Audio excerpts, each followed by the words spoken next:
1주차 6번부터 시작해 보겠습니다. 6번부터. 자, 6번 문제는 어떤 문제인지 함께 읽어볼까요? 공을 던져서 관역을 맞추는 게임을 하는데 기본 점수 100점. 관역을 맞히면 6점을 얻고 못 맞히면 5점을 잃는 게임인가 봐요. 자, 공을 80개 던져서 점수가 52점이 되었대요. 그렇다면 관역을 맞힌 공은 몇 개일까요? 하는 문제입니다. 자, 중요한 실마리들 이 안에 다 들어있죠. 그거 가지고 우리 이 문제를 해결해 봅시다. 먼저 여기에 나와 있는 이 문제를 풀기 위해서 주어진 조건들을 한번 정리해 볼까요? 기본 점수 몇 점? 기본 점수 100점. 기본 점수가 100점이 주어졌어요. 100점에서 출발하는 거죠. 그 다음에 만약에 관역을 맞췄어요. 맞춘 걸 5라고 해볼까요? 맞췄어요. 맞추면 몇 점? 6점. 한 문제를 맞추면 관역을 하나를 맞추면 6점. 그 다음에 못 맞추게 되면 5점을 잃어요. 그죠? 잃는 걸 마이너스라고 하죠. 마이너스 5점이에요. 그 다음에 얻는 거죠. 얘는. 자, 그러면 관역을 딱딱 맞추면 플러스 6점이에요. 네. 이거랑 그 다음에 전체 공은 지금 몇 개 있다는 거? 전체 공은 80개고요. 모두 던져서 마지막에 얻은 점수는 52점을 얻었어요. 그렇다면 이 조건들을 쭉 보고 이제 어떻게 해결할지 생각을 해봐야겠죠. 자, 생각이 좀 섰나요? 그러면 이제 이걸 가지고 우리는 식을 만들어 보고 문제를 해결해 봅시다. 자, 기본 문제가 100점이래요. 100점. 기본 문제가 100점인데 그 100점에서 모두 맞췄다고 생각해 봅시다. 그죠? 모두 맞췄다.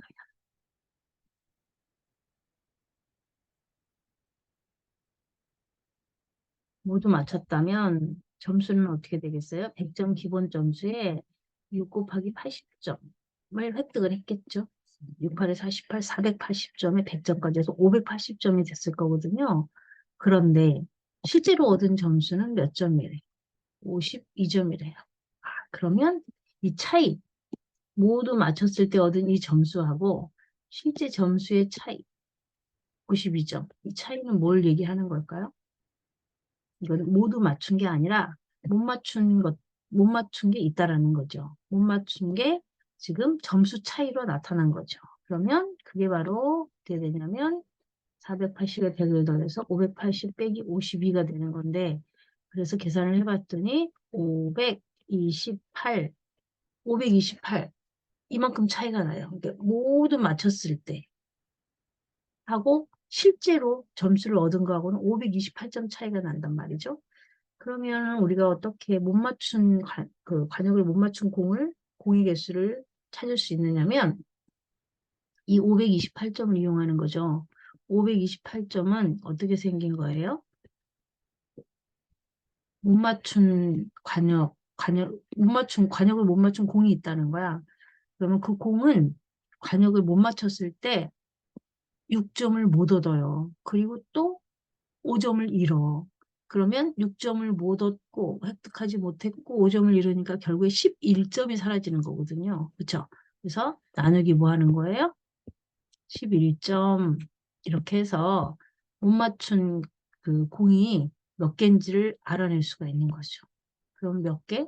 48개만큼은 못 맞췄어요. 그죠? 근데 우리는 지금 맞춘 공을 개수를 알고 싶은 거지. 그래서 이 80개에서 어떻게 하면 돼요? 공 전체 80개니까 80개에서 이 48개만큼, 지금 계산해 놓은 48개만큼을 빼면 되겠죠. 그렇죠? 그래서 32개를 맞췄군요 하고서 알아낼 수 없던 거죠. 그죠? 네. 이해가 됐나요? 기본 점수 100점이었는데, 맞추면 6점, 못 맞추면 5점을 잃어. 맞추면 6점을 얻고, 못 맞추면 5점을 잃어. 결국 못 맞춘다면은 6점을 못 얻고 5점을 잃는 거니까 11점이 깎인다는 얘기예요. 어땠을 때? 모두 맞췄다고 가정했을 때 그 점수에서. 그래서 모두 맞췄다고 가정하고 점수 계산을 한 다음에 실제 얻은 점수하고 차이를 구했어요. 그게 528점이 나왔고요. 그쵸? 그리고 그 528점을 하나 못 맞출 때마다 11점이 이제 날아갈 테니까 11로 나눴죠. 그래서 못 맞춘 공이 얼마다? 48개다. 라는 걸 찾았고 그렇다면 우리는 전체 공이 80개인데 그중에 48개가 못 맞춘 공이니까 빼서 32개는 맞췄다는 얘기구나. 이렇게 구했다는 겁니다. 알겠죠? 네. 그러면 이번에는 그 다음 문제로 가보겠습니다. 7번 문제. 강물이 흐르는 속력은 시속 2km예요. 배를 타고 이 강을 따라서 40km를 거슬러 올라갔는데 8시간이 걸렸대요. 30km를 내려가는데 걸리는 시간은 얼마큼일까요? 몇 시간 몇 분일까요? 하는 문제예요. 자, 문제를 잘 보는 게 제일 중요하다 했죠. 강물의 시속 알려줬고요. 올라갈 때에 배를 타고 거슬러 올라갈 때에 올라간 거리는 40km. 그리고 8시간 걸렸고요. 내려올 때 거리는 30km인데 걸린 시간은 모른다는 거죠. 자, 그러면 이 문제는 이제 어떻게 풀지 봅시다. 강물의 시속은 일단은 알려줬어요. 그렇죠? 강물의 시속은 2km예요. 강물은 2km, 1시간에 2km를 가는 속력을 갖고 있습니다.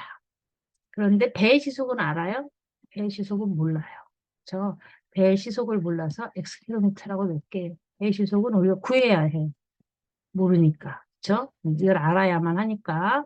자, 그러면 첫 번째 강물의 시속 알려줬고 그다음에 거슬러 올라가는데 40km 그리고 8시간 걸렸다고 했으니까 거슬러 올라갈 때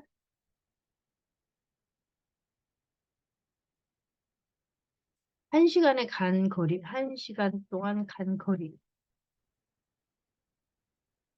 거리는 구할 수 있죠. 어떻게 구할지? 배는 올라가려고 하고요. 그렇죠? 배는 X킬로만큼 가려고 하고 강물은 지금 거슬러 올라가니까 내려온단 말이죠. 그럼 빼기 뭐 해요?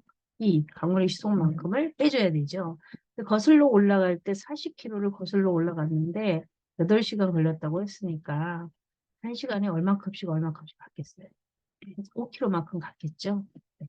거슬러 올라갈 때 1시간에 5km를 갔으니까 배의 시속에서 강물의 시속만큼을 뺀 게 5km로구나 하는 걸 알 수 있죠. 그래서 우리는 뭘 알아내? 금방 배의 시속을 알아냈어요. 그렇죠?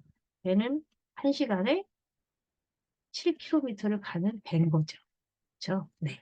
중요한 단서를 다 찾았으니까 이제 진짜 답을 찾아야겠다. 이제 내려올 거야. 내려올 때는 30km 거리를 강의 길이가 30km인 그런 거리를 내려온대요. 그러면 30km를 내려와. 얼마큼의 시속으로 내려와? 배는 10km, 강물은 2km. 어때요? 둘이 같은 방향으로 가니까 합해져야 되잖아요. 그렇죠? 그래서 계산했더니 30 나누기 9가 되었네요. 자, 9분의 30이죠? 약분도 되고요. 그랬더니 얼마인가요? 3분의 10이지.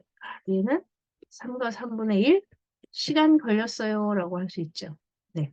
그런데 3과 3분의 1 시간은 몇 시간 몇 분이냐고 다시 정리해서 저기다 답란에 써야 되니까 3시간은 그대로 3시간.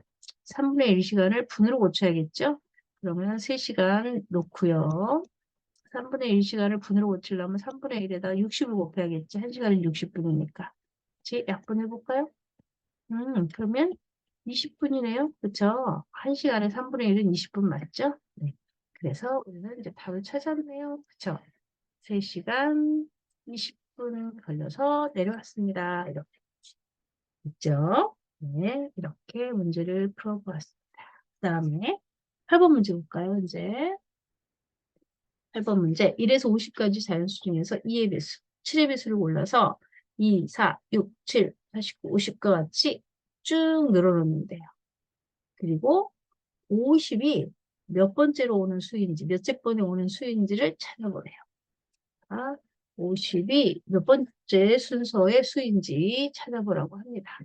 그러면 우리가 지금 여기 생략해서 써놨지만 2, 4, 6, 2의 배수 나오고 그 다음에 7의 배수 하나 나오고 8, 10, 12, 14 7의 배수면서 이 뭐야? 24는 7의 배수면서 2의 배수도 된다. 맞지? 그리고 16, 18, 20, 21 이런 식으로 22 이렇게 쭉쭉쭉쭉 계속 나오겠지. 우리가 끝까지 다 써서 세보는 것도 하나의 방법이지만 너무 시간이 오래 걸리죠. 수학적으로 생각하고 수학적으로 해결해야지 우리. 그렇죠? 수학하는 사람들이니까 말이죠. 그러면 어떻게 할까요? 1부터 50까지에 먼저 2의 배수를 먼저 구해보는 거죠. 2의 배수가 몇 개인지. 2의 배수는 반반이겠어요. 그쵸? 2의 배수 구하는 방법 50 나누기 2.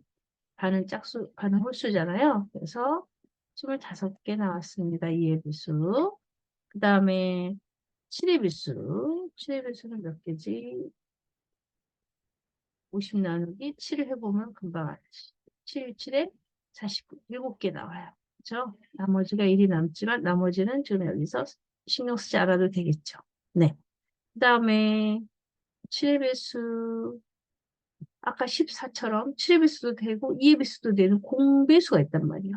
그렇죠? 2와 7의 공배수 공통으로 들어있는 거 네, 공배수를 찾아봤더니 50 속에 이 공배수가 14의 배수잖아요.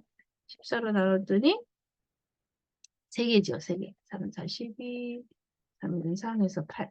자, 그러면 우리 여기 이제 다 나왔어요. 조건이. 뭘 보면 돼요? 여기로 보면 되겠네요. 자, 2의 배수 25개, 7의 배수 7개. 그런데 여기도 들어있고 저기도 들어있는 공배수가 3개. 그래서 얘를 위에 더해서 2번 들어간 건 빼주면 되겠죠. 네. 이렇게 계산해보면 어떻게 해요? 25와 7을 더하고요. 거기서 3을 빼주면 됩니다. 그쵸? 네. 그래서 27에서 3 먼저 빼면 4 남지? 그러면 29네요. 그쵸? 네. 50은 29번째 오는 수가 되겠습니다. 됐죠? 네. 하나하나 일일이 세는 것도 방법이지만 그건 너무 오래 걸리고 또 빠뜨릴 수도 있고 그렇잖아요. 그래서 1부터 50까지가 아니라 1부터 500까지면 또 어떡할 거예요. 그렇죠? 그래서 어떤 경우라도 해결할 수 있도록 이렇게 나눗셈을 이용해서 이 문제는 해결하면 좋겠습니다. 그 다음에 문제. 다음 문제는 도형이에요. 넓이네요. 넓이. 그렇죠? 네. 색칠한 부분의 넓이를 구하는 겁니다. 그렇죠? 네. 넓이를 구하는 게 아니라 넓이를 알려줬네요. 알려주고 D에서 E까지의 길이를 구하라고 했거든요. 좋아요. 그러면 이 문제는 어떻게 해야겠다가 좀 딱 설명하기 오나요? 여기 직각 표시 있잖아요. 이 직각 표시가 괜히 있는 건 아니겠죠. 그렇죠? 이걸 이용하라는 얘기겠죠. 네, 이용해 봅시다. 어떻게? 사각형은 삼각형 2개로 갈라질 수 있잖아요. 삼각형 둘로 이렇게 갈라보는 거죠. 그렇죠? 그러면 이제 어떻게 되냐면 이 x가 밑변. 위쪽에 있는 삼각형의 얘가 밑변. 그다음 밑변하고 이렇게 쭉 밑변의 연장선하고 수직으로 만나는 이 길이가 높이. 그죠? 높이. 둔각삼각형이라서 여기가 둔각이잖아요. 둔각삼각형에서 높이가 바깥쪽으로 생긴 거죠. 그죠? 그다음에 옆에 아래쪽에는 직각삼각형이네요. 그쵸? 네. 그러면 이때는 4cm가 밑변. 4cm 밑변. 6cm는 높이. 그래서 삼각형 2개의 합이 18이로구나. 그걸로 식을 만들면 될 것 같아요. 저 모르는 거는 x 해놓으니까 지금 x로 해서 계산하면 되죠. x 밑변 곱하기 높이 나누기 2분의 1. 그리고 또 4 곱하기 6 곱하기 2분의 1. 그 결과 뭐 나와요? 18이 나오면 되잖아. 그치? 항이 2개네요. 그죠? 항 2개죠. 1번 여기 삼각형 2개가 따로따로 계산되어져서 더해졌더니 18인 거잖아. 그러면 자, 이거 약분할까 이렇게? 그러면 뭐야? 2 곱하기 x다. 그리고 여기도 약분할까, 이렇게. 그러면 4, 3, 12네. 이렇게. 그치? 그러면, 12를 양변에서 덜어내자. 양쪽에서 12만큼씩을 덜어내면 남는 건 이쪽은 사라지고요. 그쵸? 2 곱하기 x는 6 이렇게 남네. x는 얼마? 3. 뒤에서 위까지의 길이는 3cm였네요. 그죠? 3cm였습니다. 이렇게 구할 수 있겠죠? 네. 도형을 분할해가지고 밑변과 높이를 찾아서 삼각형 두 개로 여기 1번 삼각형, 2번 삼각형 따로따로 해서 식을 만들어서 전체 넓이 18 이렇게 해결해 보았습니다. 그 다음에 10번 문제, 10번 문제. 전개도로군요. 어떤 입체도형의 전개도인데 입체도형을 보니까 어떤 입체도형의 전개도인지는 감이 오나요? 여기 아래쪽에 한번 볼까요? 이렇게 생긴 여기 사다리꼴이네요. 맞죠? 사다리꼴이야. 사다리꼴을 밑면으로 하는 사각 기둥의 부피를 구하라는 거죠. 그렇죠? 네. 그래서 우리는 부피, 기둥의 부피는 항상 밑넓이 곱하기 뭐다? 높이다. 알고 있잖아요. 그렇죠? 자, 얘는 그려본다면 이렇게 그려지겠죠. 여기가 10cm, 그 다음에 여기가 짠짠 15cm일 것 같습니다. 그렇죠? 짠, 여기는 이렇게 사다리꼴이 만들어지고 그 사다리꼴이 이렇게 기둥 모양으로 있다는 거예요. 그렇죠? 네, 기둥 모양. 높이가 24cm 기둥 모양으로 있고 그다음에 저 안 보이는 쪽에도 역시 이렇게 점선을 이렇게 해서 점선을 해서 아래쪽에도 밑면이 있겠죠. 기둥이니까요. 네. 그렇죠? 네. 그렇다면은 우리는 이제 밑면이 사다리꼴인데 사다리꼴의 넓이를 구하기 위해서는 윗변, 아랫변 높이를 알아야 하잖아요. 높이는 이미 알려줬네요. 얼마라고? 12라고요. 그렇죠? 그다음에 여기 있는 15 있죠. 여기 있는 15가 결국에 여기 사다리꼴에 여기 이 변하고 만날 거거든. 접으면 이제 입체도형을 여기 얘를 접어서 점점점점점 되는 점선을 접어서 입체도형을 만들면 이 15cm랑 여기 사다리꼴에 어, 옆쪽에 있는 이 모서리랑 둘이 만나게 된다는 얘기예요. 맞죠? 그러면 얘는 등변 사다리꼴이야. 사다리꼴 중에서도 등변 사다리꼴인 거지. 그렇죠? 네. 그래서 여기가 일단은 10cm라고 알려졌고, 그죠? 그럼 여기를 구하는데 여기는 여기가 10cm 때 양쪽에 날개처럼 얼마가 가 있어요? 9cm씩 9cm씩 가 있잖아요. 그렇죠? 10cm, 9cm 두 개를 더하면 우리가 28cm라는 걸 알았습니다. 그 다음에 또 중요한 단서를 줬는데 사다리꼴의 높이는 얼마래요? 10이라는 것도 좋습니다. 그럼 이제 부피는 구할 수 있는 거죠. 그죠? 사다리꼴 넓이 윗변 10, 아랫변 28. 사다리꼴의 높이 12. 그것의 반이 사다리꼴의 넓이가 되는 거죠. 그리고 거기에다 뭘 곱해요? 높이 24를 곱하면 끝이요. 끝. 밑넓이 곱하기 높이.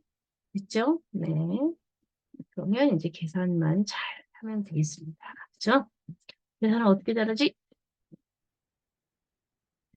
큰 쪽을 약분하는 게 더 좋을 것 같긴 해요. 여기 있는 거에. 음. 여기가 38이거든요. 자, 38. 그럼 2하고 38을 싹 나눠버리면 19죠. 네. 그러면 19 곱하기 12 곱하기 14 이렇게 되겠네요. 19 곱하기 12는 계산 여러분들 금방 순식간에 잘하죠? 네. 19 곱하기 12는 얼마요? 210에 18을 더하니까 228이죠? 228에 24를 곱했네. 그치? 228에 24를 곱했네. 그러면 얼마가 나오나요? 228에 20배를 하면 얼마? 4560. 그지? 그리고 거기다가 또 4배를 해야지. 분배해서 따로따로 계산합니다. 그죠? 228에 4배를 하면은 얼마든가요? 912죠. 그래서 얘 둘을 더했습니다. 그렇다면은 결과는 5472네요. 그죠? 부피 나왔네요. 그죠? 5472. 그래서 부피가 나왔습니다. 이렇게 10번 문제도 해결했습니다. 자, 여러분들이 이제 이거 9번, 10번 도형 문제는 잘 관찰해서 그 안에서 어떻게 갈릴지 아니면 어떻게 이렇게 접어서 모아서 모양을 만들어 볼지 생각하면서 하면 좋을 것 같습니다. 크게 어렵지는 않았나요? 네, 잘 하고 있을 거라 믿고 모르겠으면 한 번 더 보고 또 생각하고 그런 시간을 가지면 될 것 같습니다. 자, 그러면 오늘은 여기까지. 수고 많으셨습니다. 다음 시간 또 만나도록 합시다. 안녕.